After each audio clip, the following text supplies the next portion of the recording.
Alright the squad, don't talk, just nod. About a year ago I started a new series where we continued the war between TNA and WWE. The reason I was doing this is because I still truly believe that TNA had a better show at the time, and I wanted to show this to all of you. I get called all sorts of names for supporting TNA, which is fine with me. TNA literally helped my channel grow, so it holds a happy place for the Hawk. But there's no bias here in today's video. Just watch this video and let me know in the comments whose show was better. And if you don't agree with that, I'll make your girl... yeah. Talking of girls, I've got a new series coming out too soon, which we put a lot of work into. I hope you're all as excited for that as I was. So anyway, what's been happening back in 2010? On Raw, Evan Bourne has strangely been getting pushed into the main event. I actually quite enjoyed that because it was something different. And of course, a whole bunch of guest host crap.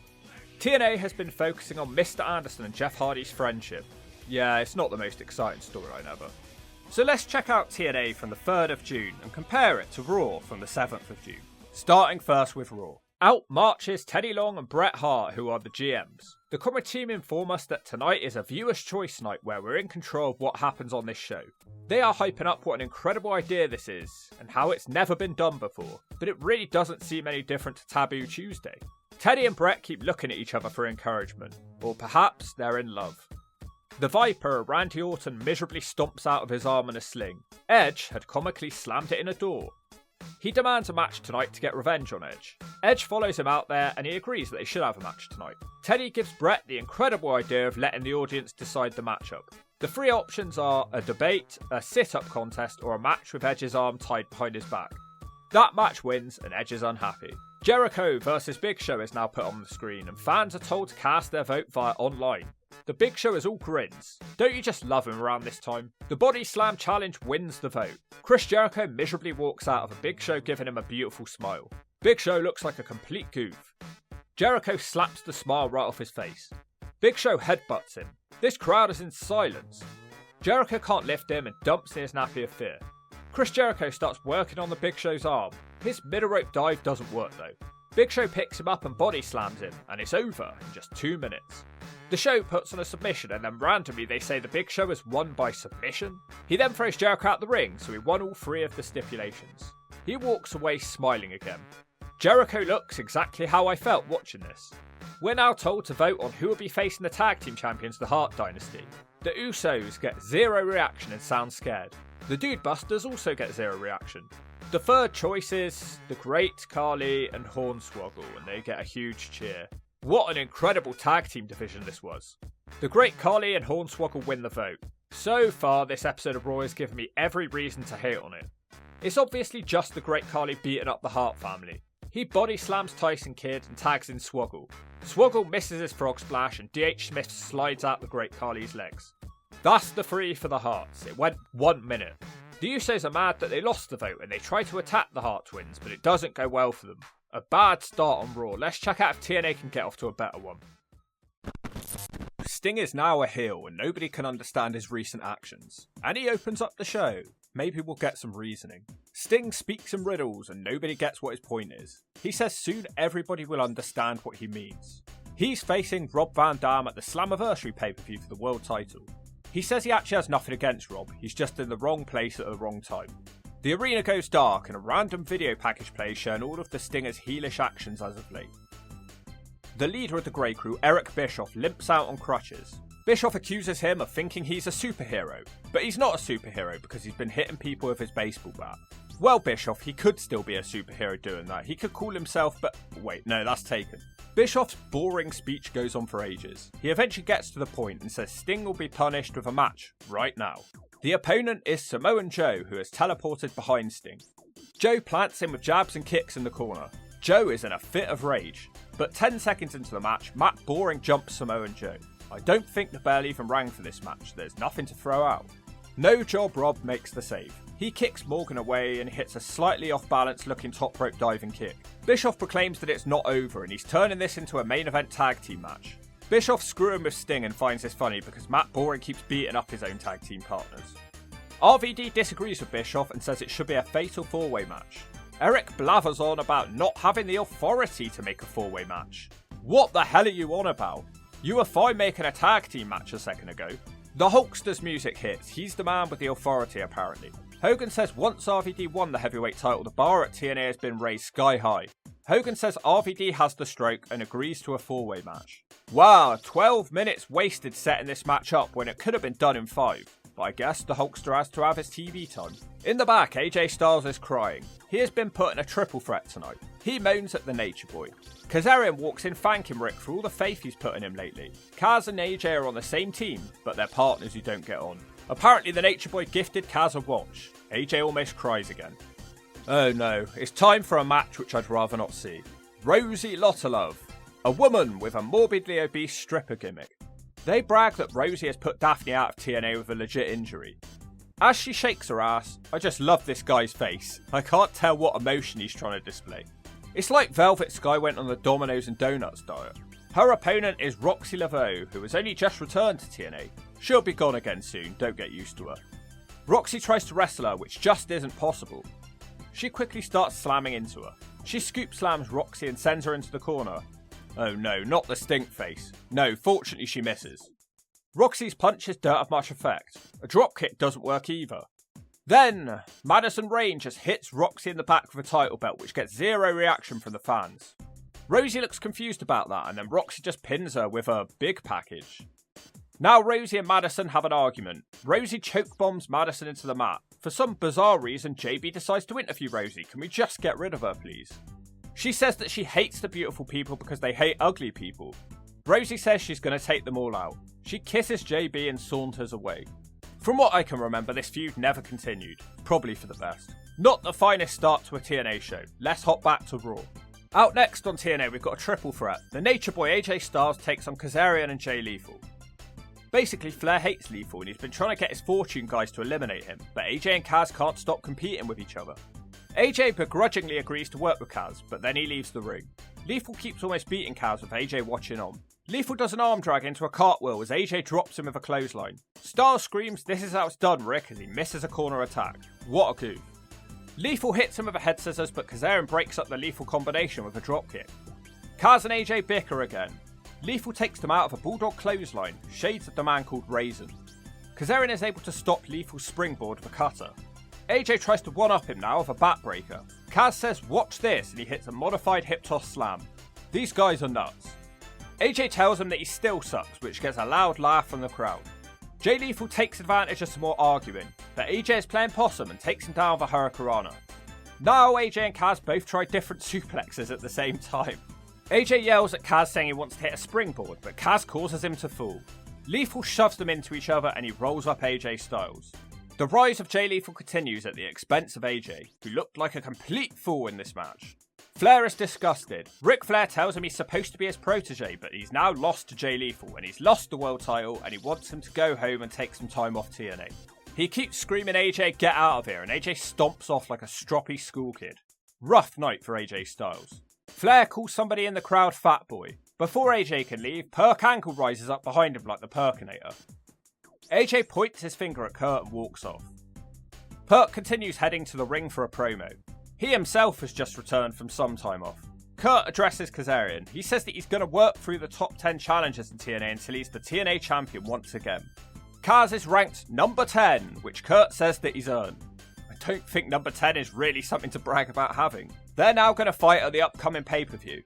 Flair is upset that Kurt doesn't acknowledge him. Ric Flair shares a story about how his son Reed Flair wanted to be Kurt Angle when he grew up. Flair's face starts getting redder and redder as he questions Kurt's credentials as a pro wrestler. No idea why, Kurt hardly has a bad CV. Flair reminds Kurt that he is God.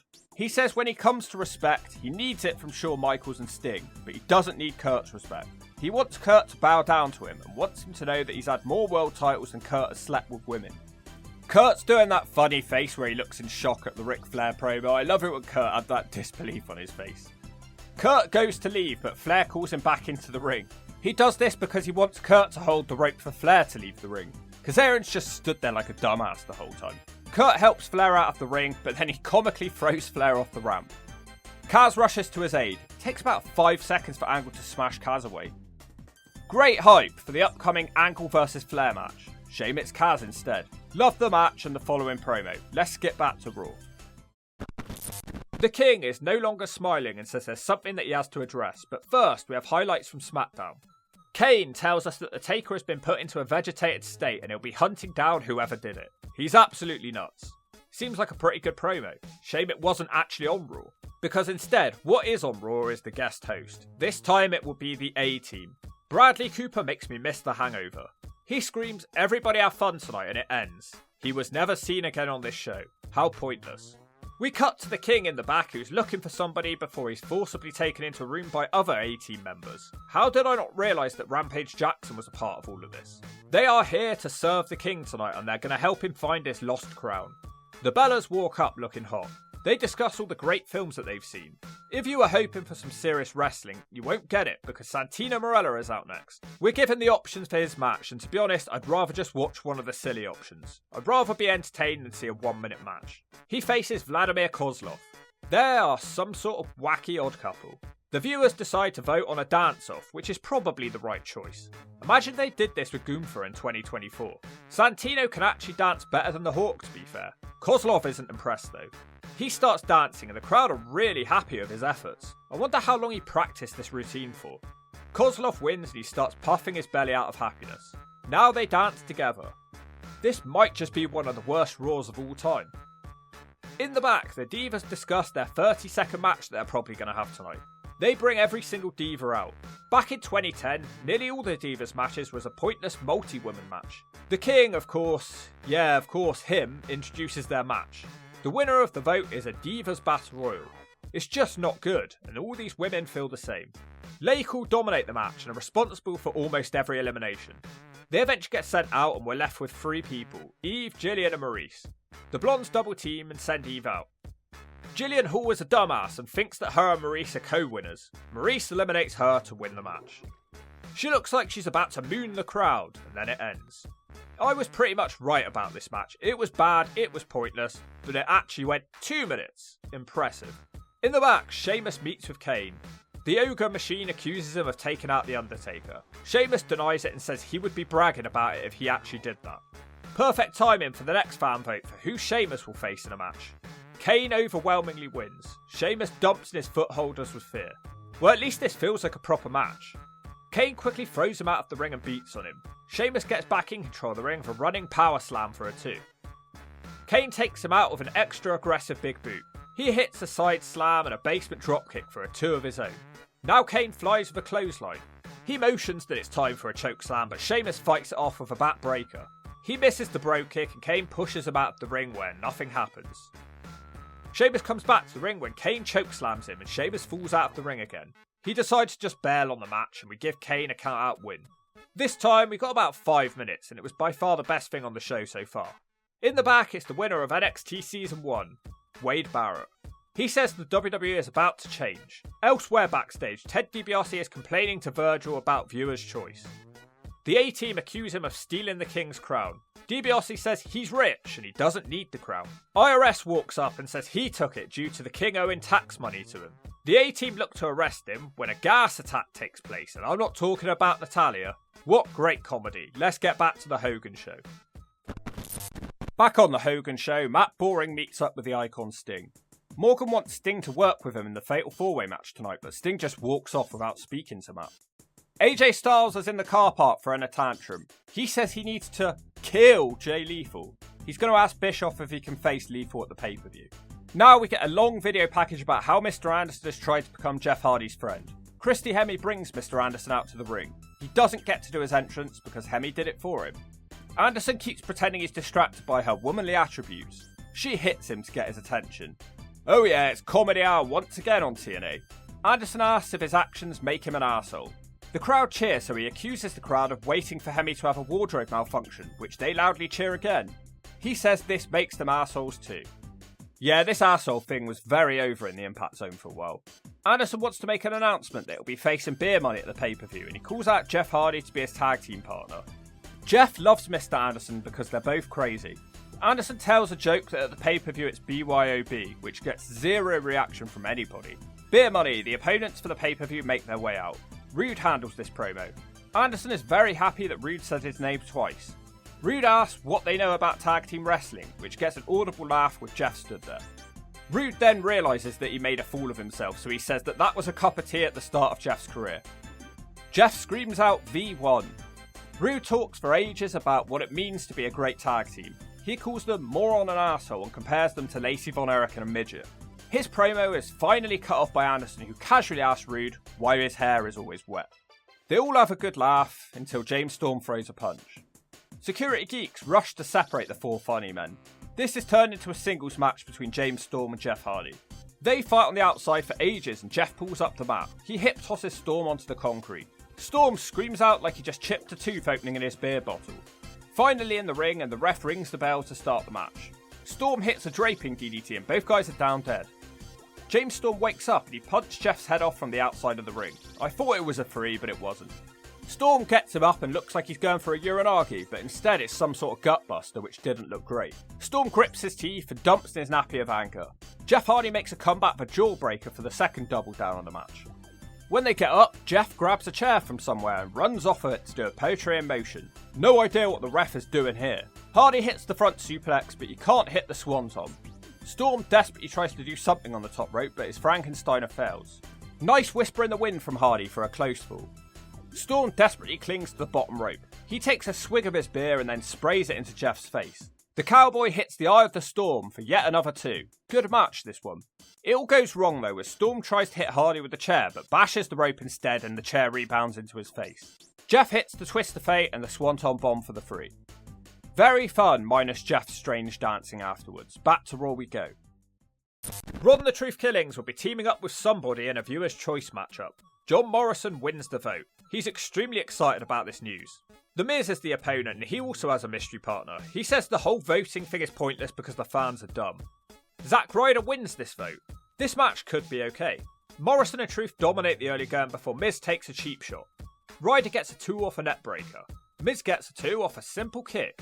Truth responds with a back suplex and he desperately tries to make the tag despite his boot coming off and he manages it. Morrison is a hawk on fire and gets a 2 off a knee to the face. The camera misses Morrison hitting a springboard kick on Ryder, but moments later he hits the ring pole and then Miz just beats him with a skull crashing finale. It can't have gone more than 2 minutes. These matches aren't good. Let's catch up with tits and asses. Back in Hogan land, it's now Bobby Roode's turn to beat up an arsehole. It always felt strange whenever TNA put on back-to-back matches, we didn't get that often. Mr. Anderson beats up Rude for ages and squashes him against the ropes and gets a 2 on a roll-up. The man whose hair is never dry manages to kick a rope into Anderson's nutsack and hits a net breaker. Not a lot happens in this match. Surprisingly, Rude wins it after Anderson's sunset flip goes wrong and Rude sits on his face and holds the ropes for the 3. It was not as good as the previous match. Now the X-Division champion Douglas Williams cuts a promo saying something, which is complete rubbish. His eyes look like 2 pennies and he looks like he needs a bath. Not a good promo from somebody who's usually quite good. Now it'll be a tag team match. For some reason, Desmond Wolfe teams up with Orlando Jordan with his special shake weight. They face everybody's favourite tag team, the Monster Abyss and the Welsh Roider Rob Terry. This one starts with Orlando hitting Abyss with the shake weight. Desmond Wolfe goes after Abyss's arm. It's appropriate because Wolfe recently tried to cut Abyss's arm off with glass. Orlando gets the tag but can't do anything and he's thrown out of the ring. On the outside, Orlando Jordan with his Rob Terry nipple tassels is impressed by Chelsea. She slaps him. Wolfe doesn't like that and screams, "I don't know who Orlando likes, me or you." Well, based on his nipple tassels, it's Rob Terry he likes. Abyss jumps him on the outside and waddles around like a duck on acid. We cut back to the ring where Rob Terry hits the Freak Buster and it's over in 1 minute, which I'm very grateful for. Back to Raw we go. Bret Hart is being accused of beating up The Undertaker. I don't think he's even capable of that at this point. Kane thinks he did it because of jealousy. Bret looks like he's holding in a fart the whole time. The Edge man comes to the ring now. He takes on the Viper in a one-arm match. It's all Randy Orton until Edge smashes into his bad arm. Just 1 minute into the match, Edge says screw it and frees his arm to beat down on Orton. So it's yet another pointless bad match. Edge fails on his post-match beatdown, so everybody here looked dumb. This truly might be one of the worst episodes of all time. The Edge comes back with a steel chair in a desperate attempt to try and make himself look smart, but this whole show is dumb. The audience are in silence as they contemplate why they paid to go to this show. Recap after recap plays for the next 10 minutes. I'm losing the will to live here. Finally, John Cena meets with Evan Bourne backstage. Cena puts him over for how amazing he is. Cena is in the main event tonight, but doesn't care who his opponent's going to be. He says the universe will make the correct choice tonight. He kisses their asses for a while. Wow, Cena was at his most unbearable at this time. Mean Gene Okerlund interviews the A-Team again. Apparently, the other guys have gone missing. Mean Gene says the Murdoch actor needs to get his act together because he has a chance to replace the original Murdoch. He compares it to how WWE have tried to replace him with clowns. Just as Josh Matthews walks up. Mean Gene calls Matthews a loser. Well, that was the highlight of the show right there, I guess. Drew and McDonald out now to complete silence. He faces a mystery man who turns out to be Matt Hardy. These two are actually in a feud right now, so this could be okay. But no, McIntyre refuses to have the match. He says that Matt Hardy is supposed to be suspended. Teddy Long arrives just on cue to inform us that Matt Hardy is only suspended from SmackDown and not Raw. Hardy beats him up with all the rage of an angry badger with typhoid. Drew is smashed all around the ringside with the ref powerless to stop him. They get back in the ring where Drew hits a big boot, but Drew can't follow that up and smashes into the ring pole. Matt Hardy connects with the twist of fate to beat Drew McIntyre in just 2 minutes. It feels like everybody on this show just has 1 HP. Matt is a bad winner though, and he keeps on attacking Drew. He pulls out a chunk of his haircut. Matt is very proud of his new possession. In the back, Rampage Jackson has been kidnapped by DiBiase and his crew. I don't think Rampage makes for a very good Mr. T. He looks smaller than everybody around him. I know he's a badass in real life, but just saying. He's forced out to the ring. DiBiase reveals that the reason he's doing this is because someone paid him to do it. Kind of contradicts what he said earlier about the crown. The person who paid him off was apparently Hot Rod Roddy Piper. He screams as the microphone almost breaks. He's upset because the A-Team apparently ruined the first WrestleMania, and he's jealous of Mr. T. He's aware that Rampage Jackson isn't the original Mr. T, right? The crowd are in silence as Roddy plugs the stupid movie, saying it's the biggest movie this summer. This is unbearable, it goes on for ages too. Roddy Piper goes to fight him when Dusty Rhodes, Gene Okerlund and Murdoch drive to the ring. Rampage snaps off the handcuffs, which is probably the least impressive that spot's ever looked. He takes out DiBiase, IRS can get it too, and Virgil is chokeslammed. Mean Gene congratulates the A-Team and asked how they did it. What is he on about? He saw the whole thing right in front of him. This is really starting to drag here. Dusty says, isn't it great when a plan comes together, and they continue plugging the movie. Is it over? Yes, thank God. This episode of Raw can seriously shove it. Not much left of TNA, so let's switch back. Now on TNA, it's a recap of Jesse Neal feuding with the Dudley Boys. Basically, they taught him how to wrestle, but Bubba Ray eventually thought Jesse Neal was getting too big-headed. Devon Dudley feels like he's caught in the middle of all this situation. Speaking of which, Jesse has been knocked out with a playing card left on top of him. Looks like the Aces and Eights arrived a few years earlier than planned. Just the main event Fatal 4-Way now. Matt Boring versus Sting versus Samoa Joe versus RVD. Well, they may as well have kept this as a tag team match because they just pair off with who they're feuding with. RVD and Sting don't really have great chemistry. RVD hits an atomic drop into a super kick. Joe and Van Dam consider fighting before their previous dance partners reappear. RVD now nails Sting with a diving thrust kick and the Rolling Thunder. Matt Morgan breaks up the pin. Nice to see him actually fight Sting with a discus clothesline. Samoa Joe hits a super kick on Sting before Matt Morgan returns again. He side slams Joe and hits a catatonic on RVD. Morgan is bashing Rob in the corner with elbows when he spots somebody in the crowd. It looks like Hernandez's former partner. Joe sneaks up and kicks Morgan's head off and gives him a muscle buster, but Joe can't win as RVD takes him out of a diving kick. He climbs up to the top again and beats Matt Morgan with the frog splash. A very rushed feeling main event. That, my little friends, brings TNA to a close. We've just got the voting to decide John Cena's opponent for the main event. But first, Josh Matthews meets with Cena's hopeful challengers. Rey Mysterio shows everybody on the show how to cut a promo. Jack Swagger is apparently the world champion and thinks he's the face of the company. CM Punk gets a huge cheer as he appears. Punk says he should be the one to face Cena because he can make Cena a better person. Just like Rey Mysterio, his promo shows everybody else up on the show. Here comes Wiener then. The fan poll shows CM Punk winning by a big margin and Swagger is the least popular. Now, I'm not sure if this thing was legit, but Swagger has to go down as one of the worst world champions. He never feels important on this show. If you're wondering why Punk is wearing a mask, it's because he lost a hair versus hair match at the previous pay-per-view to Mysterio. Cena, of course, wants to remove Punk's masks, and the little kids are going nuts for Wiener. The crowd start chanting, "You can't wrestle," and I'm not really sure who that's aimed at. Is this whole match just going to be Cena trying to remove Punk's mask? Punk starts wearing down the champion. He hits a nice dropkick to the back of Cena's head for a 2. Cena comes back with a bulldog, but he can't hit the 5-knuckle shuffle as Gallows trips him up. CM Punk hits a DDT for a 2. This definitely feels like the only match on the show that anybody cares about. Cena makes his comeback with the powerbomb and he looks for the knuckle shuffle, when randomly, Wade Barrett appears on the ramp as Cena carries on but looks confused. He gives up on the attitude adjustment to have a stare down with Barrett. The camera suddenly shows that other people are around the ringside. These guys are the guys from NXT and they take out the Straight Edge Society. They surround Cena, the audience is stunned. The ref is punked out. They proceed to give Cena an 8-on-1 beatdown. Ryback attacks the commentary team in a cool moment. These guys destroy everything. It makes it better that there's no commentary shouting over this moment. And this isn't a quit moment either, the whole thing goes on for about 15 minutes. Super Cena is still trying to fight back, but even he can't compete against these odds. John Cena's beatdown goes on and on. I was surprised that nobody was coming to his rescue. They even keep beating on Punk, showing that nobody is safe. Daniel Bryan keeps screaming at Cena, "You are not better than me." Barrett definitely looks like a leader here. After a while, the whole group just slowly walks away. It looks like a bomb has gone off in this arena. Cena actually has to be stretchered away. It's nice to see him not no-selling this beating. It makes them look more dangerous and the cameras stay with him for a while. Massive props to the production team here because they did an excellent job making this look and feel like a big deal. He does stick his thumb up at the end though, presumably to shove it up his ass. And that's that. Okay, just the Hawk's final thoughts. TNA was a middle-of-the-road kind of show. It always feels weird in TNA when there isn't some sort of faction taking over. That storyline always seemed to be happening. They did have comedy hour though, which I did appreciate. What I didn't appreciate, however, is the bad opener. Why give TV time to Rosie Lottelove when no other women appeared on the show? The X Division was barely mentioned either. Now that being said, the middle of the show was strong, and it kept me entertained, even if the rest didn't. Now in terms of Raw, it was simply a terrible show, which was eclipsed by one incredible segment.